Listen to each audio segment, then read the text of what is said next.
Bien, avancemos entonces ahora en lo que es medir. ¿Qué es exactamente el proceso que llamamos medición? ¿Qué es medir? Bueno, si tú en clases presenciales podríamos discutir un poco esto, ¿no? Normalmente siempre algunos alumnos dicen una cosa, otros otra y podemos ir sacando el conocimiento. Como acá estoy solo, frente a ustedes, pero a distancia, entonces yo mismo me voy a hacer la pregunta y me voy a contestar a mí mismo, ¿no? Entonces, medir es comparar. Cuando yo mido estoy comparando ¿qué cosa? Un objeto, alguna cosa que tiene una propiedad que tiene el objeto, con un patrón, con algo que está establecido previamente. Esto es fácil de ver. Si yo tengo que medir, por ejemplo, esta distancia entre este punto y este punto, un segmento, ¿qué tengo que hacer? Tengo que utilizar un patrón. En este caso el patrón es esta regla. Ya está establecido, lo vamos a ir viendo un poco más adelante, pero me voy adelantando un poco. Está establecido que esto es un patrón de medir longitudes, entonces voy y tomo la medida comparando entonces esta longitud desconocida con algo que yo conozco que es el patrón. ¿Sí? Entonces básicamente tengo que comparar lo que yo quiero medir con un patrón. Si no tuviera un patrón es imposible, como ustedes imaginan. Entonces, ahí definimos lo que es una magnitud. ¿Qué es una magnitud en física y en general en toda la ciencia experimental? ¿Sí? ¿Qué es una magnitud? Magnitud es difícil de definir a veces, como a veces las definiciones son redundantes, pero podemos decir que es una propiedad susceptible de ser medida. Todo aquello que yo pueda medir es una magnitud. Por ejemplo, posición, donde estoy, tiempo, la temperatura, la velocidad, aceleración. Bueno, como ustedes saben, muchas cosas que vamos a ir definiéndolo más adelante, pero ustedes ya conocen, aunque sea, bueno, por vivir, ya saben más o menos lo que es la velocidad, lo que es la aceleración, tienen una idea, lo que es la temperatura, el tiempo, la posición. Esas son todas magnitudes que en realidad decimos que tienen esa dimensión, ¿no? La dimensión posición, la dimensión tiempo, la dimensión temperatura son distintas dimensiones y son todas magnitudes. ¿Ok? Hay otras cosas, por ejemplo, si yo quisiera definir la bondad, que no sea magnitud, como ustedes se dan cuenta, porque no puedo medirla, ¿no? Las cosas que no puedo medir, que son muy abstractas, no son magnitudes. Todo aquello que es susceptible entonces de medir, sí es una magnitud. Entonces, ¿qué tengo que tener? Tengo que, digamos, decir, ¿a qué magnitud me voy a referir? Por ejemplo, a la posición, que está involucrada en lo que es el espacio, la posición, el lugar donde está un cuerpo, vamos a ir viendo después más adelante, ¿no? Con definiciones más precisas, dónde está ubicado un cuerpo respecto a algún otro sistema de referencia, y eso lo tengo que medir por ejemplo, con una regla, ¿no? Entonces, si este es mi origen del sistema de referencia y un cuerpo está acá ubicado, y bueno, ¿cuánto está este cuerpo de la referencia? Y eso lo mido con una regla, por ejemplo, ¿no? Un cinta métrica o con cualquier otro elemento. Entonces, ahí defino la magnitud. Tengo que tener un patrón, como ustedes saben. Un patrón, en este caso, por ejemplo, de longitud, que es este que está acá. Esta regla tiene el patrón de longitud, que es un metro. ¿Sí? Más vamos a ver sobre esto prontamente. Entonces, para cada magnitud, ¿qué tenemos que tener? Un patrón. Ese patrón determina lo que llamamos la unidad en que se mide la magnitud. Si yo cambio el patrón, va a cambiar la unidad, le tengo que dar otro nombre, porque si no me voy a confundir. Veamos un ejemplo simple, el tema de las longitudes, que es de antiguo. ¿Qué patrones teníamos de medidas de longitud? Si ustedes leen algunos libros antiguos, inclusive de los griegos, ¿qué patrones teníamos de longitud? Normalmente eran partes del cuerpo humano. Pulgada, como ustedes saben que usan los ingleses, ¿no? Pie real, yarda, bueno, codo se usaba, brazo, mil cosas. Los griegos, por ejemplo, usaban el estadio. El estadio, ¿saben lo que era? Era una medida griega que tiene aproximadamente 192 metros, que es donde se corrían las primeras carreras de las Olimpiadas. No eran de 100 metros las carreras más cortas, sino de 192 metros aproximadamente. Esa longitud se llamaba estadio. Y fíjense que un estadio de fútbol se llama así estadio porque viene de esa palabra griega, de lo que era un estadio. Y aproximadamente es razonable, porque un estadio de fútbol, la cancha más o menos tiene 100 metros, ¿sí? Una cancha de fútbol, 100, 120 metros, un poco más puede tener, y entre las tribunas y todo, más o menos puede llegar a tener esa magnitud griega antigua, de hace más de 2000 años, llamada estadio. Los chinos usaban una medida llamada li, por ejemplo, para medir las longitudes, o sea que cada cultura tenía un patrón distinto y el patrón determinaba una unidad. distinta. Yo no puedo confundir metro con pulgada, por ejemplo. ¿Por qué? Porque son patrones diferentes. ¿Sí? Pero lo importante, que son magnitudes iguales. ¿Qué estoy midiendo? Longitud. Por lo tanto, la magnitud es la misma. Si uso patrones diferentes, tendré entonces unidades diferentes. Entonces puedo expresar la misma magnitud y decir, esto vale 30 centímetros, 20, no sé, 200 pulgadas, un décimo de Li, lo que ustedes quieran, pero estoy hablando siempre de la misma magnitud. Ahí entonces tiene esa diferencia, lo que es magnitud y lo que es unidad. ¿Se entiende?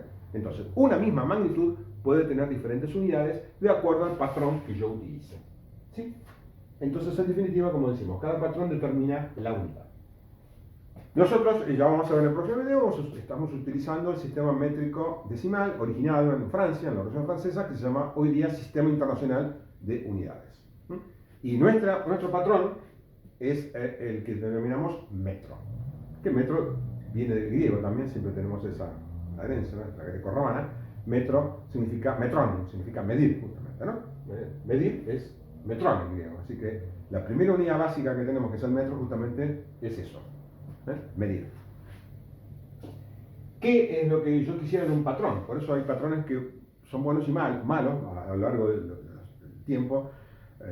La humanidad se ha dado cuenta que hay patrones que son buenos y otros que son malos. ¿Por qué? Porque un patrón ideal, ¿qué tendría que tener como propiedad? Bueno, son los que el patrón determina la unidad. Debería ser inmutable el patrón. ¿Qué significa? Que si yo tengo un patrón hoy que mide tanto, si esto por ejemplo fuera de hule, se estiraría, entonces no es inmutable, ¿no? Se imagina usted, un patrón de hule, ¿sí? De plástico, cosas así, o de un acero que se dilate con el calor. Yo tengo más calor, más temperatura, menos temperatura, cambia la longitud, no es inmutable, no me sirve, porque un día me diría una cosa, otro día otra, se imaginan ustedes. Fácil de obtener. Sí, debería ser, porque todos los laboratorios del mundo quisieran tener el patrón. Si yo tuviera que fabricar uno artesanalmente y distribuirlo en todos los laboratorios del mundo sería bastante complicado. Así que me gustaría tener una manera de que cada laboratorio pudiera obtener su patrón de manera relativamente fácil, que sea preciso, ¿sí? Dentro de todo, si yo, digamos, hay un problema. A lo mejor antiguamente esta regla andaba bastante bien para medir, ¿sí? Hoy día si quiero medir un pelo, por ejemplo, un pelo tiene algunos micrones, imaginan que con esta regla es imposible medir un pelo, ¿no? Porque está fuera de escala. Solamente en la rayita que marca ahí, el punto de 50, por ejemplo, entrarían, no sé, 100 pelos. Entonces es ridículo. Bueno, ustedes no pueden medir eso. Entonces, ¿qué pasa? A medida que avanza la ciencia, necesito patrones más precisos. Si estamos ahora midiendo el tamaño de un átomo, se imaginan que es imposible. En esa rayita no solamente entran 100 pelos, sino entran trillones de átomos. Así que es imposible utilizar con esa regla para medir magnitudes como la longitud, cuyo valor respecto al patrón sea muy pequeño. ¿Se dan cuenta ustedes, no? Hay otras que sí, podrían medir. Para medir la distancia de la pared podría ser. Para medir, por ejemplo, la distancia acá a Madrid, usar esta regla también sería bastante inconveniente, ¿no? Hay que usar otros métodos. Imaginen esta regla para medir la distancia acá a Madrid. ¿Cuántas veces tendré que ponerla una detrás de otra? Así que, como ustedes ven, el patrón es el mismo, el metro, pero necesito entonces que de acuerdo a los instrumentos que voy a tener, de acuerdo a lo que yo voy a medir, necesito que cambie, digamos, el instrumento. Y como quiero medir cada vez, digamos, pequeñas longitudes, necesito que sea preciso. Y el último caso es que sea universal, o sea, que todo el mundo lo acepte. Eso a veces hay patrones que adolecen de eso, por ejemplo, bueno, todo el sistema británico, que pasó en Norteamérica, se usa solamente en Estados Unidos. Como ustedes saben, el resto del mundo es obligatorio usar el sistema internacional. Ellos lo tienen que usar en comunicaciones internacionales, pero en el hogar o en la práctica usan millas, pulgadas y todo, pero bueno, no está aceptado eso, el de ellos no está aceptado universalmente. En vez del sistema internacional, por eso se llama así, está aceptado en todo el mundo. ¿Sí? Hay que ponerse de acuerdo y aceptarlo. ¿Ok? Esa es entonces la idea de los distintos patrones que tenemos. ¿Sí? Bien. Luego uno podría decir, bueno, ¿cuántos patrones necesitamos para la física? ¿Cuántas magnitudes tenemos? No, en física vamos a ver, en este curso solamente la cantidad, 20 o más magnitudes distintas. Y en física 2 le vamos a sumar. Entonces uno puede decir, bueno, tengo que tener patrones para toda magnitud.